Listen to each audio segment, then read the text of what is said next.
uma coisa normativa, inclusive assim, de financiamento de questões de reforma penitenciária e de compra de veículo e de equipamento. Ou seja, para isso, eu acho que precisaria, o ministro da Justiça ser incumbido pelo presidente, ou agora pela presidente, de dizer, vamos cuidar da segurança pública. Porque o papel do Ministério da Justiça, às vezes, foi um ministério político, foi um ministério de interligação, foi um ministério de representação, mas tem que ser um ministério de justiça, para mim, é essa coisa integrada.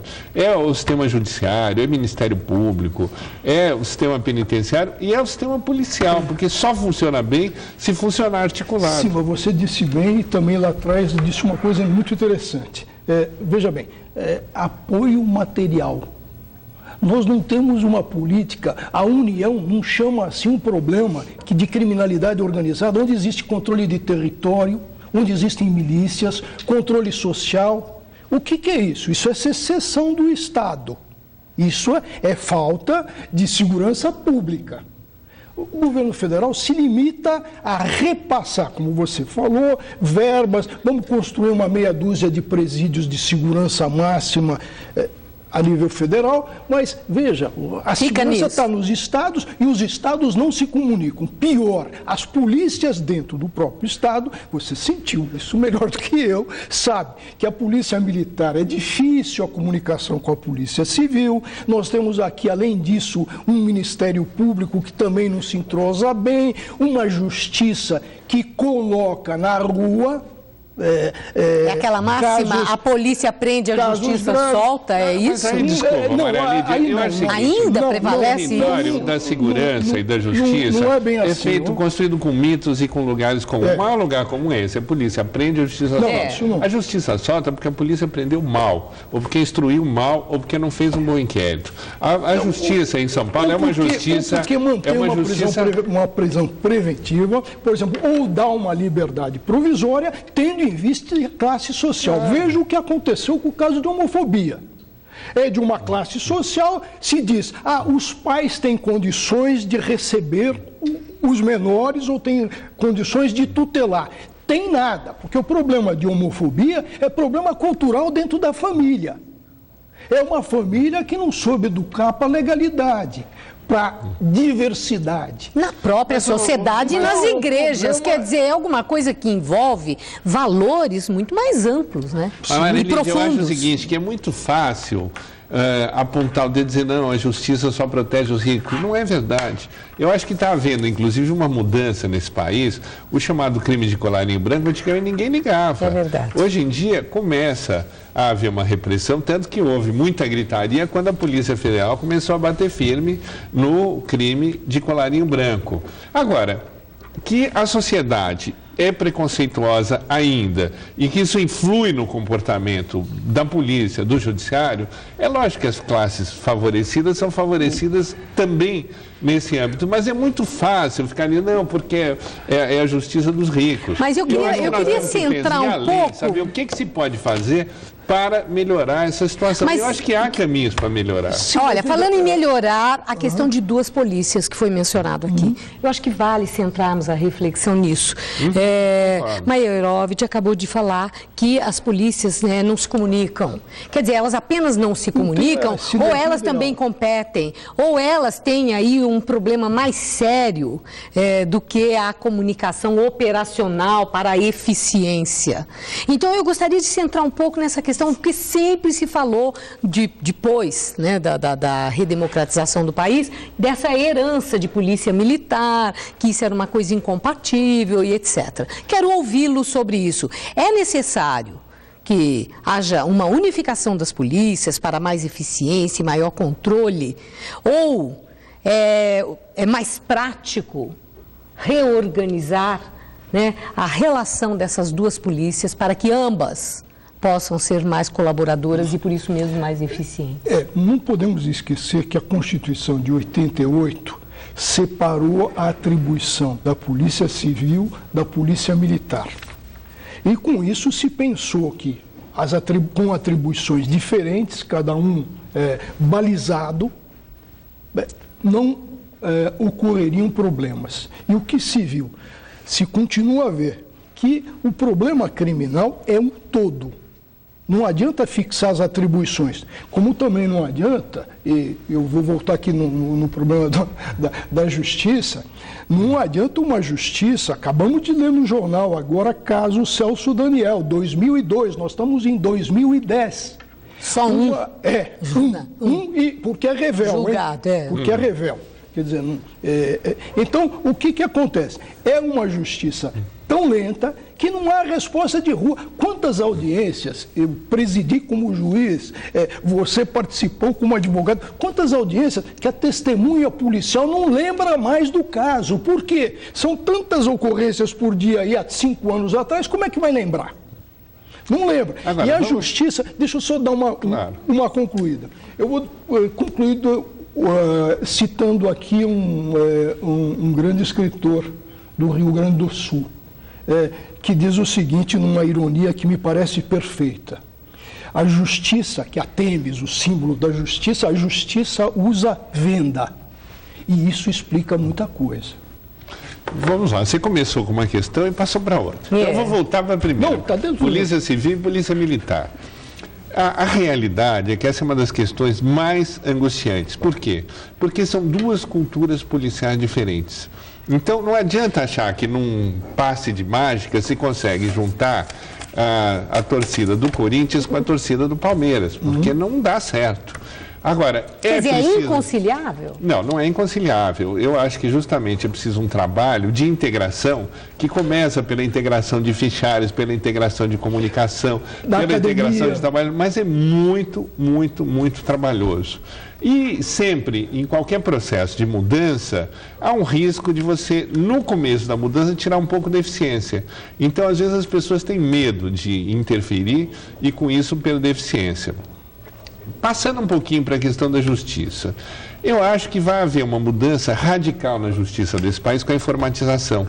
Aqui em São Paulo, as câmaras criminais, um recurso que se devia entrar em 24 horas, às vezes levava 6 meses para você entrar porque não publicava o acórdão. Vai começar agora a ser publicado em sessão. O CNJ está inteiro informatizado, o STJ vai estar informatizado, claro que é um acervo enorme de processo, mas aí nós vamos ter outro problema. É o problema se a justiça funcionar. E se, em vez de julgar em 10 anos e deixar prescrever, como acontece com no mínimo metade dos casos, começar a julgar em 2 meses. Nós não temos sistema penitenciário para suportar. Nós vamos precisar reformar o Código Penal, não para aumentar a pena, mas para diminuir. Porque a ciência forense mostra que na medida em que você aplica a pena, quer dizer, a pessoa que comete o crime sabe que ele vai ter uma pena, a pena não precisa ser cumprida, pode ser curta, visível para a sociedade. Há um alinhamento muito grande entre o crime. Antigamente, quando havia o crime, todo mundo ficava chocado, saía no jornal, todo mundo ia ver o julgamento. Hoje ficou uma coisa tão longe, parece que não tem justiça. Então, precisa restaurar essa autoridade da justiça, dando-lhe... Mas olha, mas vocês saíram daquela questão das polícias. Eu gostaria que a gente, no tempo que dispomos, nós temos aí que dividir alguns pontos, mas não esgotar os nossos argumentos em só deles. A questão, por exemplo, a ideia de unificação de polícia que se fala tanto, ela não prospera. Né? Não prospera, por quê? Por essa questão dos valores, da estrutura, dos diferenciais. É muita resistência. É resistência por sobrevivência. É o quê? Por privilégios, uma série de coisas. Eu sou a favor da unificação, como também sou a favor de uma polícia ligada ao Ministério Público, que acaba sendo o recebedor, o recipiendário de toda essa atividade. Então, eu acho que até tem os sistemas europeus, eu acabei de lembrar da Itália, onde dá muito certo, se trabalha em sinergia entre a polícia e a magistratura lá, que é a única magistratura do Ministério Público. Então, quando o Eduardo fala que a justiça está sendo informatizada, a gente não vê o outro lado. As polícias ainda não têm as informações da justiça. Se um carro de polícia, por exemplo, pega um suspeito e não sabe o que acontece, precisa levar para a delegacia, quer dizer, não tem a informação. a necessidade das coisas andarem juntas. São Paulo não consegue passar, por exemplo, por um controle de celulares nos presídios. Não se consegue, por incrível que possa parecer, uma tecnologia de bloqueio. Os hospitais conseguem, até para preservar os equipamentos. E o controle sobre as polícias? Se consegue? Os controles sobre as polícias, eles são muito vazios. A Corregedoria do Judiciário é uma corregedoria que tenta verificar mais a questão do andamento dos inquéritos. O Ministério Público, por força da Constituição de 88, passou a ter uma função correcional, que não me parece bem essa expressão correcional, que parece que já tem uma relação de subordinação. O mal do Brasil, eu vejo assim, Eduardo, é que nós não trabalhamos com relações de coordenação, e sim sempre de subordinação. Quem é o chefe, quem é que manda, quem vai ficar subordinado. Enquanto a gente não quebrar essa cultura, vai ser difícil. Agora, eu acho que não se pode também, nesse ponto, radicalizar. Eu acho assim, o governador Alckmin, na sua gestão anterior, introduziu a chamada lei da via rápida, que era a lei para permitir com que o mal policial pudesse ser punido rapidamente, coisa que não acontecia antes. Era um escândalo, um processo levava 10 anos para escrever e não se punia. A lei foi feita. Hoje, aliás, uma das queixas da polícia é que a corregedoria é muito rígida. Há uma corregedoria enérgica, há uma parte substancial do quadro... Mas é rígida agora ou ela tem um perfil... Não, ela vem sendo rígida nesses últimos anos já. E há até protestos, acham que é dura demais. A corregedoria da PM também andou numa fase, o corregedor atual vai ser o futuro chefe da Casa Militar. É uma linha bastante zelosa dos brios da corporação. Isso é bom? É fundamental, porque a polícia tem que estar sob controle, a polícia tem que ser um exemplo de legalidade e de controle. Mas e então, os interesses contrariados? Nós estamos vendo agora, nessa fase de transição estadual, em que fica se especulando, né, se secretário da Segurança continua, não continua, e aí toda uma argumentação, tem que cair esse secretário da Segurança, porque ele foi muito duro em relação ao combate à corrupção, tem muito delegado preso, até não sei o quê. Quer dizer, entra aí a indagação desse tipo, das pressões corporativas pelos interesses contrariados. Né? Isso é barreira intransponível? Eu acho que a verdade é a seguinte, quando se avança no sentido da moralidade, da legalidade, não tem retorno. Não tem. Pode haver interesses contrariados, pode haver reclamação, mas não se volta mais atrás. O próprio judiciário respalda essa ação de legalidade e moralidade que é fundamental. É isso que é o republicano de que falam tanto. Nós temos avanço no combate à corrupção policial em São Paulo? Acredito que não, pela própria morosidade.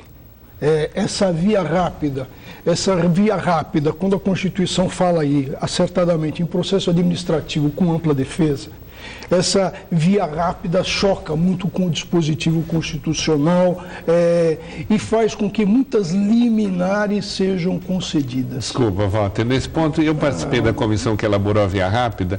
Foram impetradas dezenas de mandados de segurança, nenhum foi vitorioso.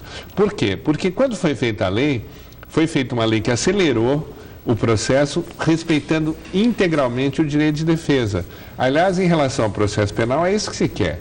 É um processo célere, ágil, mas que respeite o direito de defesa. O projeto veja bem, a via rápida, a meu ver, tem erros fundamentais. No processo lento, na quantidade de instâncias que nós temos. A Constituição de 88 veio com a ideia do Superior Tribunal de Justiça para unificar um entendimento da jurisprudência nos estados e um entendimento da lei federal. Mas, na realidade, se criou um degrau a mais. O Supremo Tribunal Federal não abdica, por exemplo, de questões que não sejam constitucionais. Até porque tudo que diz respeito à liberdade acaba batendo lá. Então se nós temos uma via rápida administrativa, nós temos uma via judiciária muito lenta. Sem dúvida, mas já caiu a ficha para os ministros do Supremo.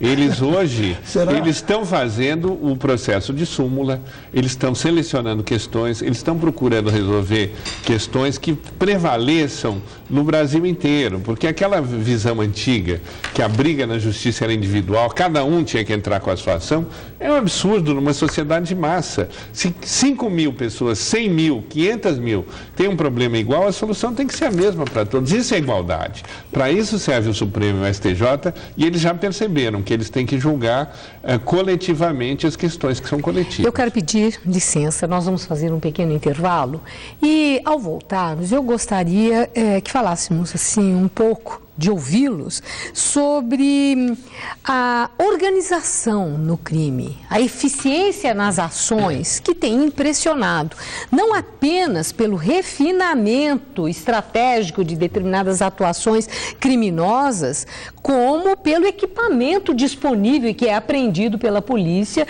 e que tem surpreendido. Essa é uma guerra desigual. O crime organizado está de tal forma equipado e preparado que faz com que o combate seja e pareça incipiente, insuficiente. Voltamos daqui a pouco.